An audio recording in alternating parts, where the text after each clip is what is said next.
Okay, we've got another car here at PT Precision. I bought this one as well, just for a bit of fun I suppose. VW Passat 118 TSI, turbo petrol. Got a mechanical problem, engine by the look of it.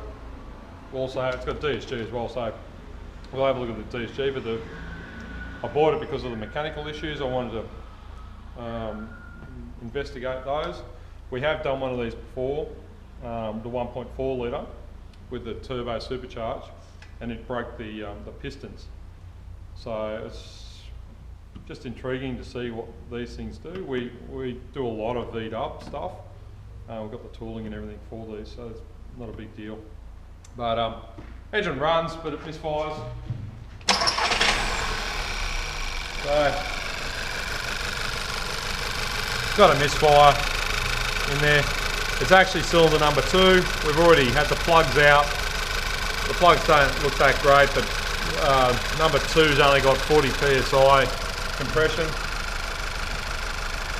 The other one's got 175, the other one's got around the 200 sort of mark. So, what we're going to do is we're going to give this one to Sammy to pull apart.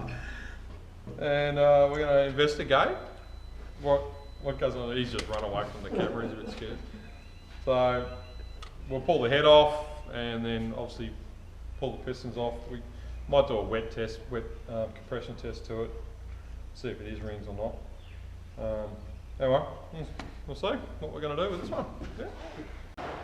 Yeah. Okay, so we haven't taken a lot of video footage of this one due to the fact that we've been diagnosing it and trying to find what the cause was for number 2 cylinder having no compression.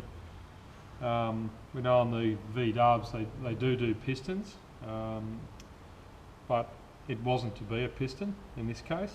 It's quite a complex engine with 3 timing chains, well, 1 timing chain, 1 balance chain, 1 oil pump drive chain. Just been trying to locate some locking tools and that for the camshafts and crankshaft, because the crankshaft sprocket doesn't have a keyway on it or a taper. It just comes off. You can fit it anywhere, so you've got to have specialised tools to align it all back up, which I'll be getting. But in the course of inspecting it, and then which way do we go? Do we pull the engine out, or do we just persevere with it? And basically it came down, we put a smoke test in it. We couldn't get any smoke coming down through the bottom of the sump because we got the sump off. So we decided to continue on removing the cylinder head, and in that process we saw there was a lot of carbon build up inside the intake side of things, of the inlet manifold and the inlet valves. We could see once we got the manifold off there was a massive amount of carbon build up. This is a direct injection engine, so the fuel is being directed into the port of the cylinder head. It's not washing the tops of the valves. This is partly what I think. And then that causes, well, then you got engine breathing through your PCV valve, and then that oily residue will bake onto the valves and the induction side, and we've cleaned a lot of this. Oh, like these pistons here, I mean, they were just completely grown. You can see down in that one, and we've got to get down into that one there. There was growth of carbon everywhere, massive amounts of it. And in that number 2 cylinder, obviously you can see it's cleaner. Like we've cleaned that one, but this one we haven't cleaned, you know, and that's quite clean in there because it's been washed out due to the engine when it was running, misfiring. Number 1 obviously had no compression, but when you take the engine breather of the oil filler cap off, it had a vacuum. It was trying to suck the cap back down every time you try and remove it, it suck it back down. So what my understanding is, the PCV valve is faulty, or possibly not. We'll see once we start running it. I would be thinking, because of the problem that I found, which I'll show you in a moment, that it was causing that to suck put a vacuum inside the induction and sucking sucking the oil cap back down. So we'll go to the cylinder head. So hang on, we've got all the timing chains stripped off.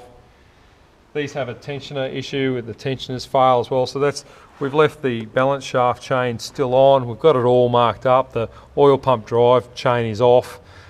This is for your cam sprockets and all that. The VVT, we've got all the cams over here. So that's inlet and exhaust. Got all lifters out. So the VVT actuator on this, which I'll show you.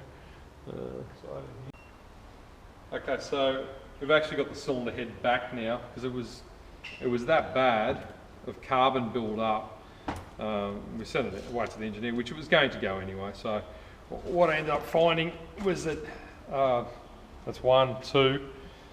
So these valves, basically, inlet valve broken. Okay, so this carbon, you can still see part of it, although this has sort of been partially cleaned anyway, so you can see the carbon build up. I mean, that's rock hard, that stuff. So it chips off and it goes like rocks, little rocks. So what happens is the manifold sits, these are your fuel injectors. Okay, so they got fuel coming out, it's high pressure, so it's atomised. So this manifold sits in underneath there, right? So you got your induction coming in. So you got control flaps as well, right? So which we've cleaned up. So they work with your throttle, open and close. So you know, they give you more. You can say that's your throttle plate. There is another throttle plate on the front, but that's a power thing. So they go straight in. You can see how they'll slip straight into those holes, into the injector hole. Those injectors are underneath the valves. So there's no fuel washing these ports out whatsoever. And all your PCV hoses, they just, your breather, your crankcase breather comes straight in here into your induction, and it's just, the oil is just being sucked in. So this guy was complaining of, I found the owner of the car. So he's sent it back because it was using heaps of oil. So using plenty of oil. He didn't say it was misfiring, but it was obviously started misfiring after he's returned the vehicle, and then I've ended up purchasing the vehicle through Pickles. But anyway, we've come to find what the problem is. I thought it was one thing. Pistons, that's what I was thinking it was, but it ended up being the valve. So I've had all the valves out, they've machined it all up, they've put new guides in it, new valve guides seals. Only one new valve. I said if they need them all done, replace them, but the engineer reckons they don't, so he's just replaced the one. But that's the issue. It's not very good. It's got 56,000 Ks on it, this car, and it's been very well serviced all the way through VW, basically. But I would say you'd be best off doing what we do here is decarboning. And that decarboning will actually remove those carbon deposits. And I can only speculate on what I think it's caused it. It's either gotten really hot from the carbon sitting on there and burnt that, or a piece of the carbon's come off and it's got jammed and it's broken it. But you're doing very well for it to break it. But I don't know, your guess is as good as mine, but that's the issue. So we're going to be putting it back together. We're going to put new tensioners, we're going to reuse the chains because nothing's stopped, it's still running. So it's only, as I said, it's only got 50,000 Ks on it.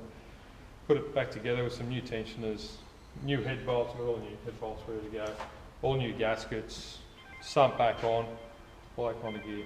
Alright? Yep.